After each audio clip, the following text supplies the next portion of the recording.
I would like to invite our second speaker, young Palestinian journalist, Mr. Ali Ghaith.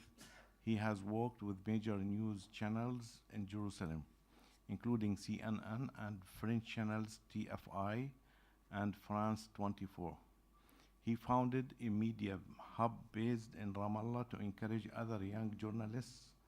Mr. Ghaith advocates for the use of media and journalism to drive social change in the Palestinian community. He will talk about the politics of education in East Jerusalem. You have the floor. Thank you, Mr. Chairperson. Excellencies, distinguished guests, ladies and gentlemen, first I would like to thank the committee for on the exercise of the inalienable rights of the Palestinian people and the OIC, and to the Kingdom of Morocco for hosting us.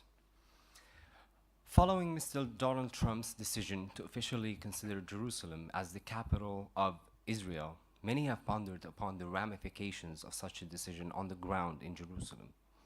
If we place a magnifying glass on the Palestinian Jerusalemites, especially the youth aged between 15 and 29, and listen carefully to their conversation, we would arrive at an alarming conclusion. They have significantly lost faith in the role of the international community and its leadership, and feel they are left alone to resist the Israeli occupation that has found innovative ways to uproot them from their home in Palestine and in Jerusalem. However, after the Trump decision to move the American embassy to Jerusalem, Israel has gained its allies' backing to go even further in its control over the Palestinian part of Jerusalem.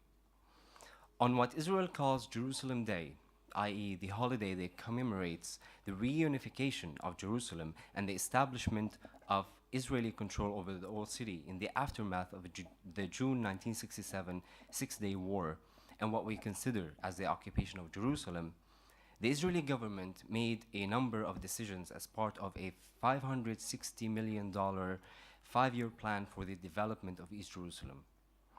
According to reports, the plan, whose objectives is to decrease the social and economic gaps between East and West Jerusalem, including investments in education, employment, infrastructure, and planning. The Israeli media reported that a substantial amount of the budget would be devoted to encouraging Palestinian schools in East Jerusalem to transition to the Israeli curriculum from the Palestinian curriculum. Several million shekels have been allocated to achieving this goal.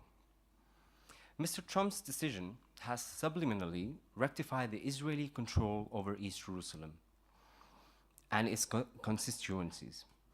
This control is apparent through the recent financial injections into the educational sector.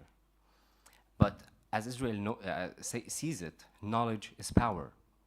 And if the new generation has a deluded image of their heritage, they would not be as threatening as the previous generations who had started the first and second Intifada. The Israeli government, through its Ministry of Education and the Jerusalem municipality, has adopted a strategic and well-thought plan to tamper with the education of Palestinians in East Jerusalem through its conditional funding of schools. The Arabic schools, which we will discuss in a moment, suffer from various challenges that in many cases push them to accept Israeli funding in return for adopting the Israeli curriculum. The Israeli curriculum was first introduced in 2001, but has slowly gained momentum and strategically was adapted and poised to allow for organic programming of the mind, towards dissolving the image of the Palestinian story and the facts that have been monitored and documented throughout the years, to desensitize the young population, eventually normalizing occupation. Israeli authorities are responsible for the printing of textbooks used in Arab schools in Jerusalem that follow the Palestinian curriculum. The printing is executed post-review, and changes to the texts are made per the authorities' views and ideologies. These books are used in schools that do not receive funding from the Jerusalem municipality. So you would imagine what would happen if these schools received full funding from the Israeli authorities. The full Israeli curriculum, however, is tailored to erase the Palestinian identity from the mindset of young Palestinian students and instill concepts of Zionism and emphasizing loyalty towards the Israeli state. Let me give you a little bit of context on the numbers of students in East Jerusalem. So we have 110,496 students in Arab education in East Jerusalem. However, the number of Arab children in Jerusalem, ages 3 to 18, is 127,198. So we have 16,702 Palestinian students who constitute 13% of East Jerusalemite children of compulsory education age. Those are not registered, and they are not registered in a known educational institution and are therefore unmonitored by the authorities. The Israeli left-wing non-profit organization, CEIRPP, has called them vanished children in the report of September 2017. Now, we have 4 categories of schools that offer education to Palestinian children in Jerusalem. First one is Waqf schools. Waqf operates under the Islamic Endowment Department.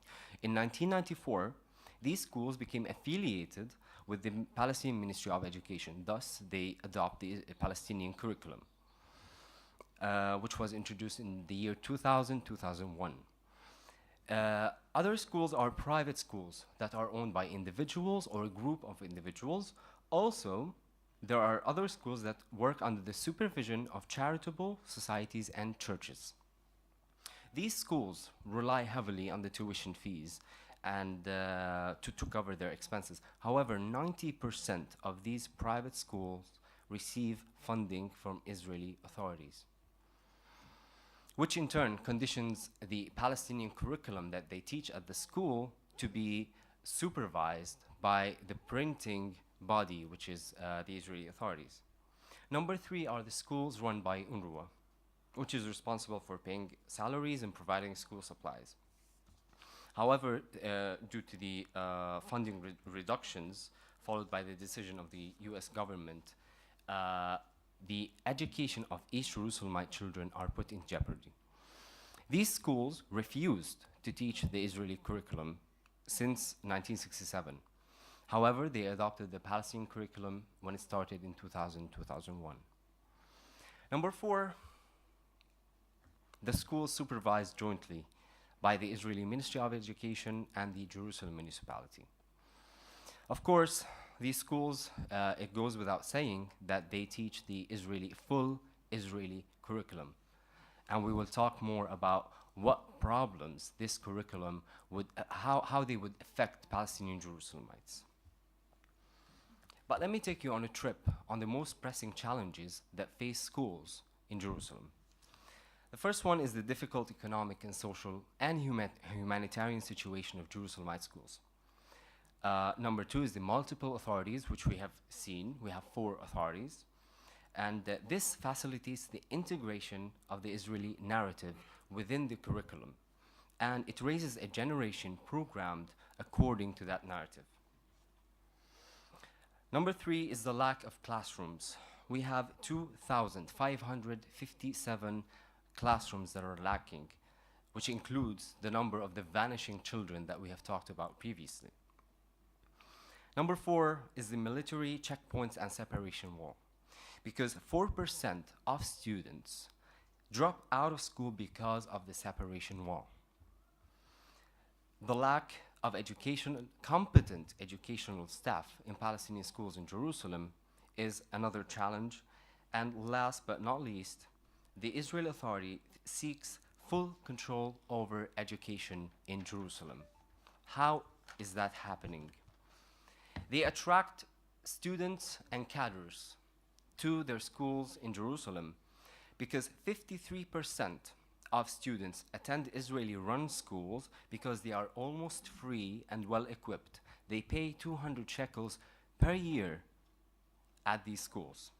In terms of the cadre and in terms of the educational staff, they pay 60 to 100% higher salaries than those of Waqf schools. So the best teachers go to the Israeli schools and would not go to the Waqf schools or other Palestinian schools because they cannot pay the salaries. Another point is not recognizing high school transcripts from the West Bank, which my colleague Shuruk has talked about in terms of the proof of residency, because in order for you to prove a residency of a student, you have to submit transcripts of the past 3 years. So if you were not in a school in Jerusalem, it would be considered as a breach to the proof of residency, and the residency would be revoked. Lastly, is not fully recognizing the Palestinian high school diplomas, tawjihi. So most of these Israeli universities do not consider the tawjihi certificates, thus the students turn into the big route, which is the Israeli high school diploma exams.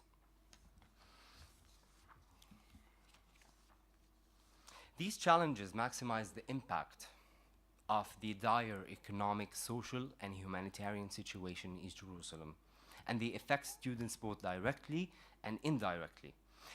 50% of male secondary school students drop out of school to financially assist their households.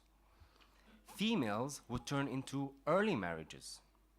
The dropout rate was 33%, 41% for males, 27% for females, which is a huge number. Let's go to the positive side. What needs to be done? We need to raise awareness of the parents of Palestinian Jerusalemites on the practices done by the Israeli government through the Jerusalem municipality and the Israeli Ministry of Education on the gaps that are present in the Israeli curriculum regarding the Palestinian story and its context. We need to increase financial assistance to Palestinian schools in East Jerusalem to motivate competent Palestinian teachers to join the Arabic Education Institute. We need to increase funding to satisfy criteria for suitable physical infrastructure, which includes closing the gap of missing classroom correlating to the average increase in population, and then to the international community. There needs to be an exercising of international monitoring on the education sector in East Jerusalem schools to ensure Israeli curriculum that's been forced on students, that it adheres to the international agreements. Also, exercising the same measures on Israel to appropriately manage school systems, allowing for the connection of education to the community's heritage, culture, and national life. That being said, to conclude, Palestinian Jerusalemites are resilient and are open to life in a place where all odds are against them. They are innovative in their approach, and they have the potential to devise new course of action. However, they need the international community to stand with them as they make their way into the future, one that offers them peacefulness and justice and grants them their birthright of receiving an education that is tailored to their needs according to international standards while preserving their national identity. Thank you.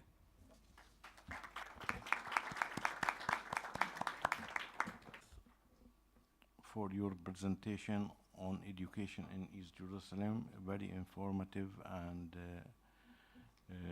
we hope that all will benefit and will work on your recommendations and your presentation.